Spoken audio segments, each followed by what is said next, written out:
Ma'am, pangalan natin, ma'am. Grace Nestle. Okay. Ma'am, bali, kayong nag-ano nito, itong mga kaibigan nating mga badyaw. Ano yung naging purpose po yan, ma'am?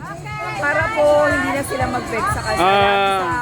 Para malis na rin po yung sakit sa ulo. Yun. At saka nakakatuwa kasi they are wearing their Opo, yung parang traditional clothes po yan nila kapag may event po. Ganun daw po. yun nga eh. So nakakatuwa nga kasi nga sabi ko sa kanila, it's also a good part kapag may cruise ship. At the same time natuwa kasi tinan mo na. Nakaka-attract po sila ng mga Oo. guests. Tapos yun nga sabi nga nila, Kuya Ron, sana may tip. Ay, in-offer ko talaga yun. Maraming tip nagbigay.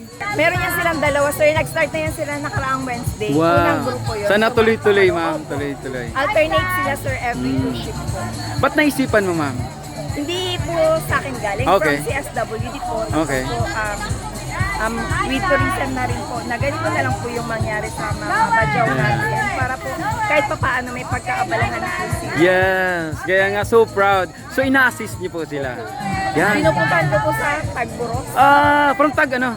From Tagburos po sila. Okay. Pinupuntahan ko po sila doon after sinusupervise ko po sila na mag-practice po. Kasi sila, mga kaibigan ko, they're following my social media. Kaya sabi ko nga sa nila, natuwa ako dahil At the same may time, bago. sir, kayo po ay Yes po, yan. Salamat po ng marami. Hoping more of this activity. Sana mas maano pa no? I-support din sila sa ano. Yes. Kasi ako busy kayo. Thank you so much po. Thank you so much. Thank you, sir.